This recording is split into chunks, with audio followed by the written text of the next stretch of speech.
Hello everybody, welcome to CPIM Digital. We have amongst us Ishita Mukherjee, Professor of Economics at Calcutta University. She is going to talk about the Union Budget 2024. So now my first question to Ishita Di. Ishita Di, what is your first impression about this budget? Well, if you ask me the first impression, when I was hearing our finance minister, this time I was convinced. Last time it was an interim budget. Year before last year, I was having this hunch. But this time I was convinced that the budget is losing its relevance for the people of India. And the government of India also thinks budget as simply sheets of paper, which has got no relevance in the lives of the people of India. But the budget was not to be like that. Budget is actually the yearly accounts and the yearly plans. And if you recall, Indian government, we had 5-year plan regimes, and then in the budget we had planned expenditure, non-planned expenditure. But now, if we recall the earlier government, the extreme rightist government, and which was a fascistic government, which didn't believe in pen and papers but only word of the mouth, our Prime Minister stated in a public meeting that we are going away with the plans, and the plans are gone. And then the Yojana Commission was also gone. We had the Niti Aayog. So plans are gone. So what are we remaining with? We are remaining with yearly accounts and yearly expenditure and yearly some plans and some programs. So forget plans. Programs are of course there, the government programs. So we are left with yearly plans. So budget should not be only sheets of paper. Budget is reflecting the program of the government, the yearly program of the government, because it's all on yearly basis now. You do not have a long-term vision, long-term view of the economy as far as the government is concerned, although the replaced Yojana Commission, Niti Aayog, is having its policy briefs, policy papers. It recommends programs. So the initial reaction was that I was convinced this time budget is losing its relevance. The government does not consider the budget as reflecting the yearly plans, yearly programs for the people, because what does the people require from the government? The people require their daily amenities, their daily access to the entitlements, that is their expenditure on their education, health, housing, roads, infrastructure. This is all they want from the government. This is what the government is elected for. The government is not elected for anything else for the people. So to the people, they listen to the budget to hear about this. But who listened to the budget this time? Like, the budget is becoming important to the speculative investors, to the share market, and to, of course, the income tax payers.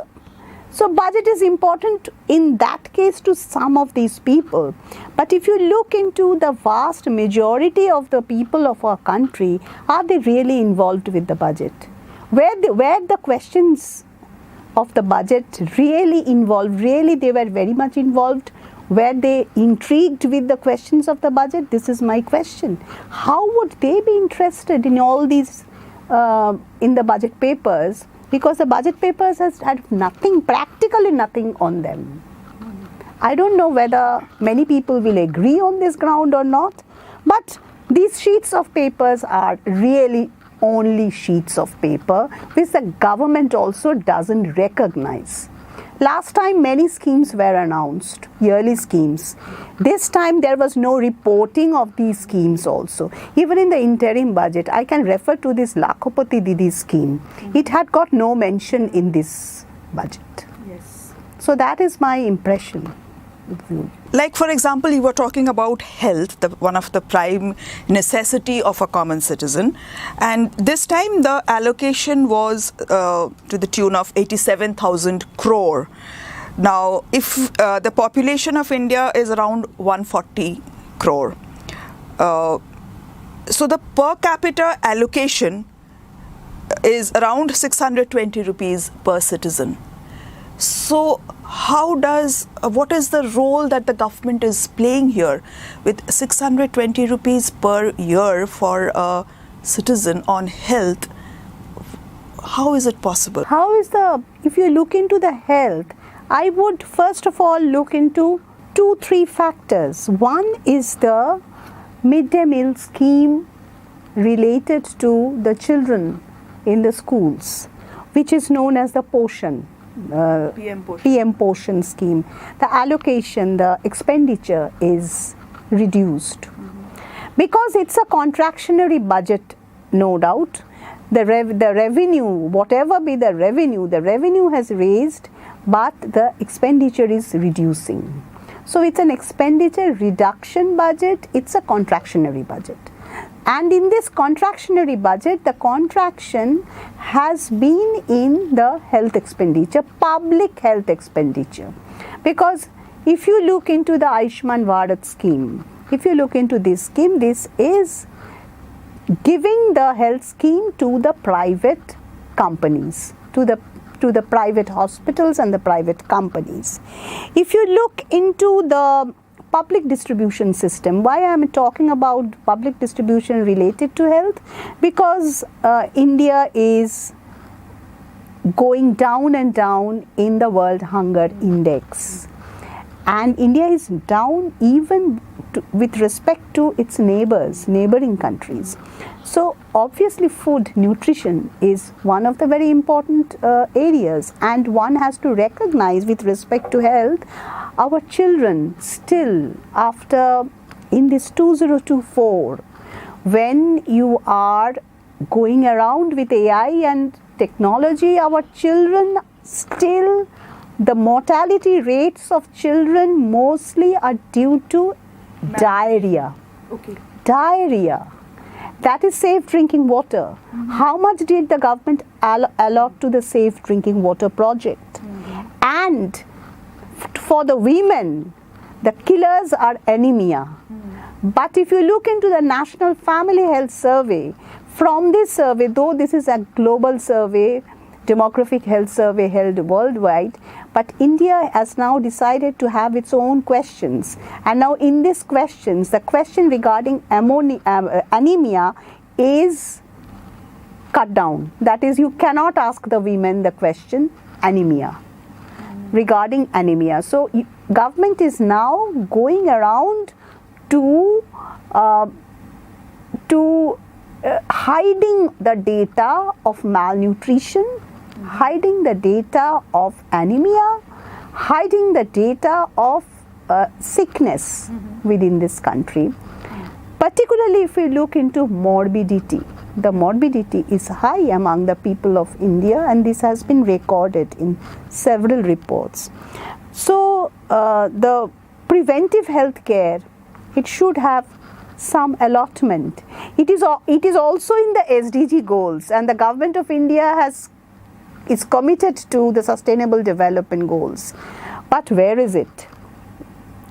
Would you believe that in Sustainable Development Goals, the government has, I was looking at which state has fared better according to the government, and would you believe it's the state Uttarakhand? And it is something counterfactual. That is what we see, but what the government data is showing. So one has this feeling of doubting this data. One has this feeling of where the data is based, and there is I won't say fuzzing around with statistics. I would say that the data is not collected. that the data is suppressed and the data is not collected. So that is why, on the basis of that data, what you see in the economic survey and what you find in the budget and what you find in the Niti Aayog policy papers, it is the same government. But you find 3 different versions and 3 different outlooks. How is this happening? Health has got no priority as with respect to the budget is concerned. Because if you look at the expenditure, all of the expenditures with respect to the health, the public distribution, the PM portion, the nutrients, and even the public hospitals, all are reduced. All these expenditures are reduced. In fact, some have been kept unchanged. If you look into the all the lists, some have kept unchanged, and if you keep it unchanged, then the real expenditure goes down due to inflation, due to the price rise. So what we see, it's a contraction, and this contractionary budget has affected the people's health of the country. My next question is again related to the common man, that is education. According to the budget, 1.25 lakh crore has been allotted, which is just 0.38% of the GDP. Even though this very same government, when they brought in the national education policy in 2020, they said that we should allocate at least 6% of the GDP for education. So on one hand, they are talking about what it should be, what is ideal, and on the other hand, we see that the allocation is not even 1%. So how do you look at this? See, when national education policy, it is not this government which is talking about 6%. It is the demand of the people that the allocation should be 6% of the GDP. Now, this 6% of the GDP is a myth in this country. But if you look into the other countries of the world, the other countries are investing in public investing. Investment in education is very high. Even I'm not talking only about the developed countries, I'm also talking about the developing countries. They think that the school education, the college education, technical education, higher education, they should be run by the government to a large extent. But if we look into the allotment, the budgetary allotment to the school education, literacy has gone down. Higher education, this has gone down. And in research, this has gone down. But this is again in contradiction to the kind of government reports. So if we look into the economic survey, it is talking about youth, it is talking about educated youth population, which is required. But then the government data that a lot of youths, if you look into the youths of this country, the government has in this budget, one of the priorities is the youth of this country who are into this. In fact, they are the targeted population for the education. But if you look at NEET percentage, what is NEET? Neither in employment nor in education. This is the NEET. And this section of the youth has increased in our country. Neither in employment nor in education, they are in nowhere. They are placed nowhere. So these youth, those who are dropping out of the schools, we would think that they must be joining the workforce. But no, they are unemployed. Maybe they are looking for work. But this is a captive force. It is a captive segment of the youth who can be easily lumpenized to serve the power circle. And this government, although this is a coalition government, this government they they don't have the experience of a coalition, because this far-right fascistic government was there alone without coalition. And with this government's policy, this has been more of concentration of power and money in the hands of a few corporates. So it's an oligarchy of the corporates, some of the corporates, which is being termed as crony by the journalists. So that is this knowing of people within the government, and they are those who paid for the electoral bonds. So it's a quid pro quo. The budget is a quid pro quo. What I see is a quid pro quo. So you don't have to touch them. Now, when you spend for education, when you spend for health, you're actually touching them. If you spend for health and if you spend for education, and if you have lessened the number of NEET in the country, you are actually touching the corporates. You need not touch the always them by directly touching, but this is indirectly touching them by increasing the power of the people in the country, by equipping them with the knowledge, skill, health, so they become able to challenge the oligarchy. So when you are not subsidizing the education, health and other amenities, you are actually keeping the power of these oligarchy unchanged, so that people would glare at their weddings and all, so that people seem to glare at their lives. So see that they are as if ruling like kings in our country with the power. So all the power and money are concentrated. So this concentration of power and wealth with these with a few corporates, and some of them have fled out of the country also due to their defaulters. All of them are defaulters. So actually this education is worst affected. The government has got no botheration about the ASAR report, the annual survey of educational reforms report brought out by Pratham. It showed that the students are not learning. Students are suffering from learning disability. They are leaving schools and they are leaving colleges. And you have entry of foreign institutions which are having a profiteering motive. And look at the courses, how the curriculum is being revised. So what do you expect these students to do? Do you expect a country with this kind of crippled minds? So they are creating the crippled mind. So this budget has got more vicious intentions. So this is how the education is being looked into. The new education policy is also something which is talking about exclusions, and through budgetary cuts, it is only the exclusions that are getting more pronounced. As you rightly said, 𝒉𝒐𝒃, that one of the thrust areas of this budget is, of course, the youth. And regarding the youth, they have come up with a very, a very unique kind of scheme where they are talking about this internship and in companies. So what would you please elaborate on that? Why should you need a government for this?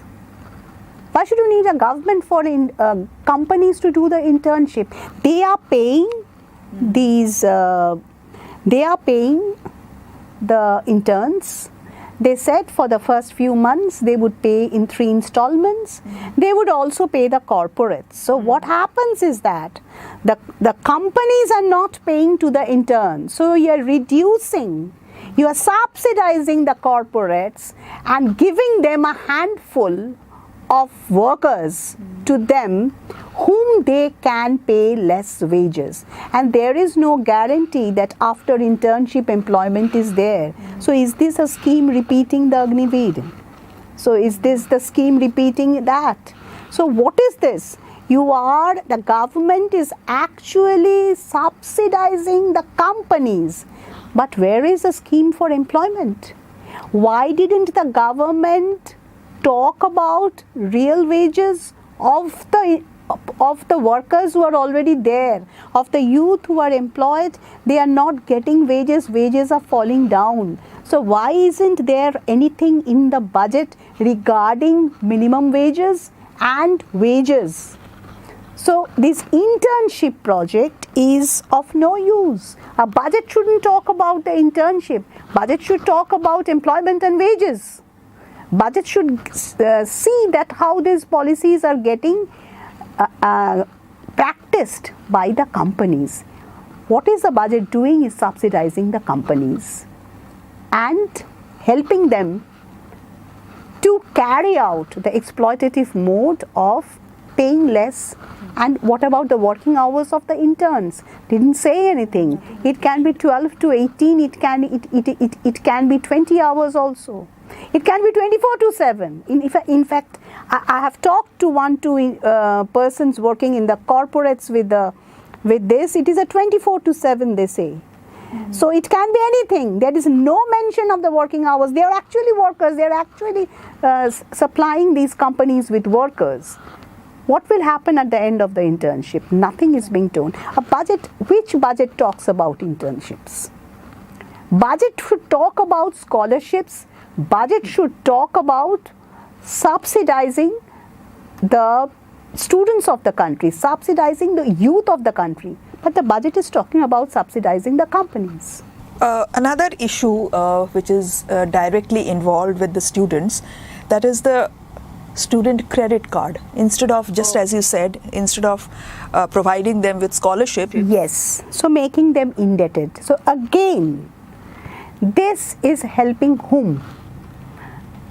It is not a scholarship. So the students will have to repay these loans. So you are making the youth and the students indebted.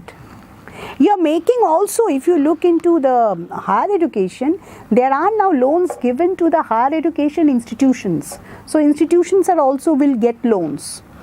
What the institutions are doing, they are charging a high fees. So see, the heads of the institutions are taking the loans to run their colleges and universities. They are private, but still they can get their loans, and they are charging high fees. So these, with the high fees, they will pay off the loans. So making everybody indebted in the whole system. A student's credit card, why not student scholarships? So how is it a subsidy? It's not a subsidy anymore. So it's not an expenditure on education. It's a facility to make the student and student's family indebted. They have to repay the loans. How will they repay the loans if there is no employment? They will not be able to repay the loans. Then they will go into internship. So see, they are getting into an unever bondage. So this is a process of unever bondage, and all of these should be reacted immediately by the people of the country. I think the people of the country, for the momentary gain, it can give you a momentary relief, but with a great long-term pain in the country. Maybe the people are not reacting, Ishita. I think people are reacting, because if you look into the banks and the way in which the student credit cards are being issued, people are reacting in their own individual ways. One has to understand and look into the minds of the people, because they are suffering, they are sufferers. Okay. Another area that I was thinking of touching upon is the railways. There has been a kind of sidelining of the Indian railways, even though there has been a spate of accidents in the last few days. In spite of that, the railway minister mentioned the word railways only once in her budget. So how do you look at this? Railways is an important, it is, as we all know, it's the lifeline of India. So how you look at this? So actually the budget and the railways there is a separate budget for the railways. There used to be, but when railways were included, there was mention in the budget. But if we look at the budget, there is only once mention of the railways. So you're absolutely right, railways are being sidelined. But there has been an attempt to privatize the railways also. Railways are still the lifeline of our country, and it is the dependable transport system, especially in a country where you have lakhs and lakhs of migrant laborers. Forget the migrant laborers, there is medical for medical purposes also. Due to this lack of health subsidy, due to this reduction in the budget on the health, so people travel from one state to another state for health care facilities. So how would this travel be done? And the railways, there is the public sector of the railways, and this has been a part of India's journey to freedom, and this is also a part of a very important public sector. So the allocation for the railways is not high, and it has not been mentioned. You are absolutely right, it is sidelined, and this is I mean, not, it is minimum to say this will affect the lives of the people. This will affect harshly the lives of the people. Not to mention the accidents. If we look into the accidents, the railway safety care, railway care for the railways has been affected due to this reduction in expenditure, due to the fact that they are working, there has been no recruitment in the railways for the several years. So you are working with less number of personnel, you are working with less limited means. So you are crippling the system. The government is gradually crippling the system. So the people will be forced to move in a localized way. So it is affecting the lives of the people. So it's a different, the government is trying to build a different kind of a world here, different kind of a system, that some people will have private railways, private jet flights, private taxis, private modes of transport, but the public modes of transport are getting affected. So this budget is not talking of the people of the country. Another thing that we hear very often, there is a big noise being made that since this is a coalition government, therefore this budget has been extra, has given some extra favors to their partners from Bihar and Andhra Pradesh. So is it true? What about West Bengal? How has West Bengal been affected by this budget? We are talking in Bengal, so we should be talking on West Bengal definitely. But this government has, I have started with this, the government has no experience of a coalition government. So I suppose it has taken the coalition government or the parties, political parties within the NDA has also coerced to have some allocations, or it's not allocations, it's some announcements, budget announcements for these two states, which you have rightly mentioned. But how are these two states determined?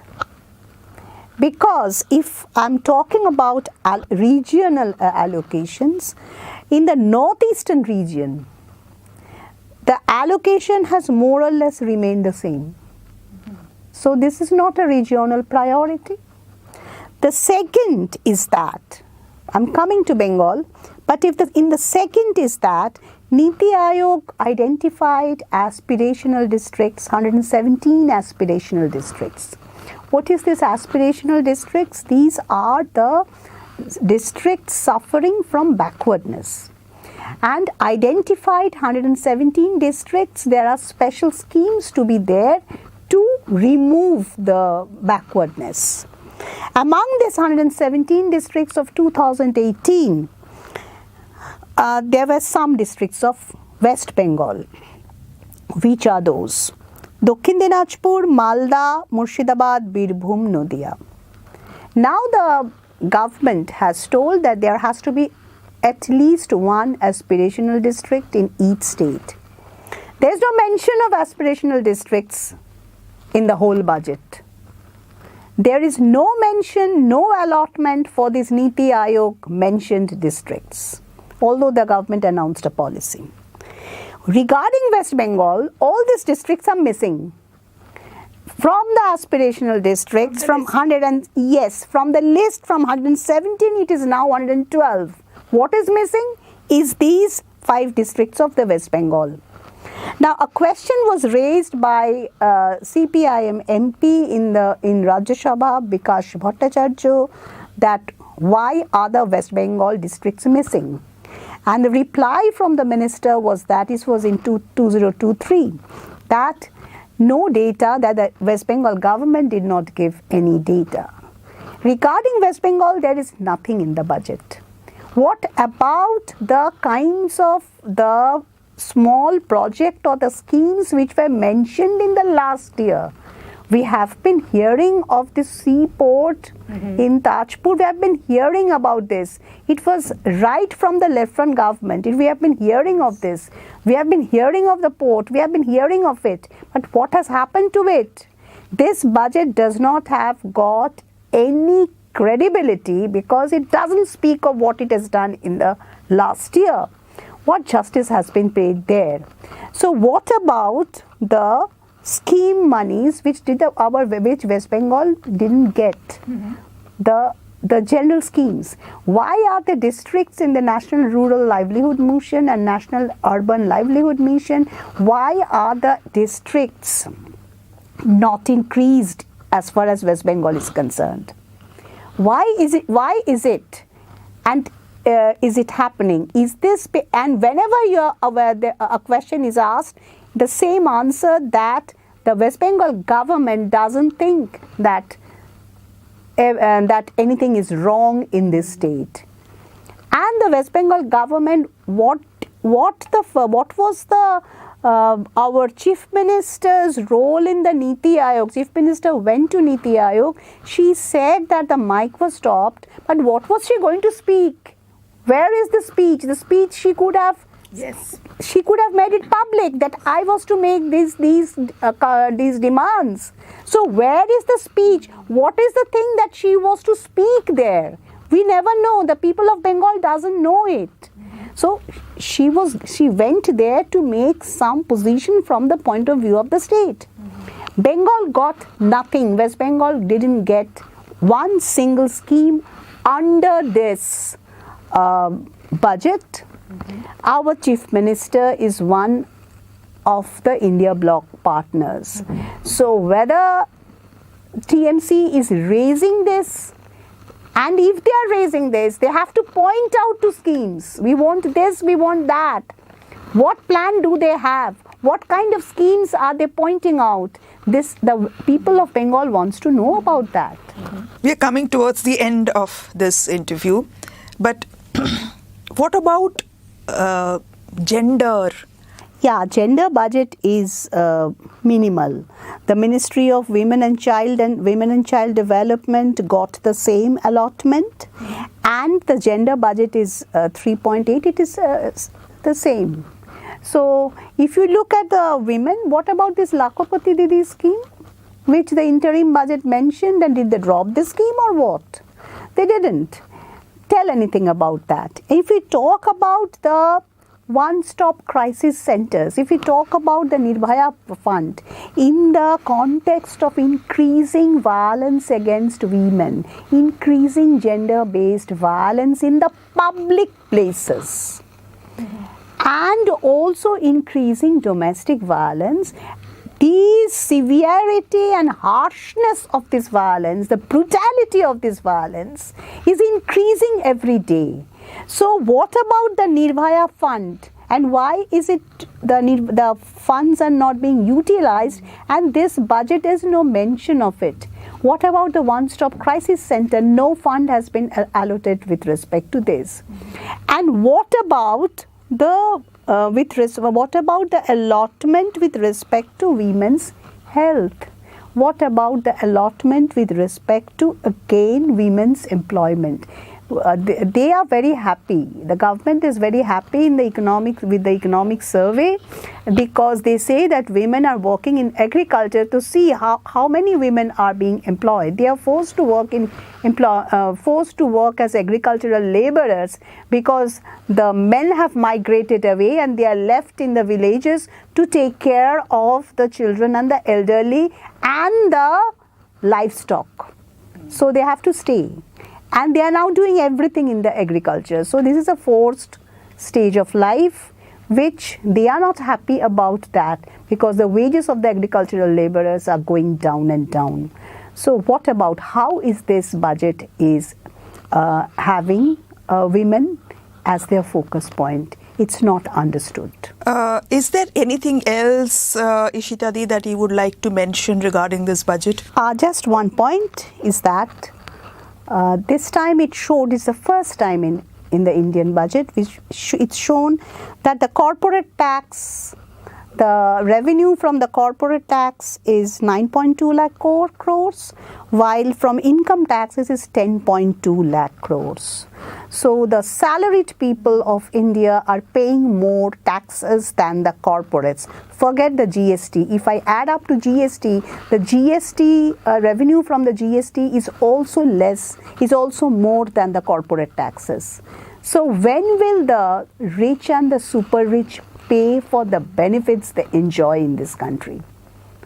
So when will we see a country where we can tax, the money is there within the country, the rich and the super rich are to be taxed?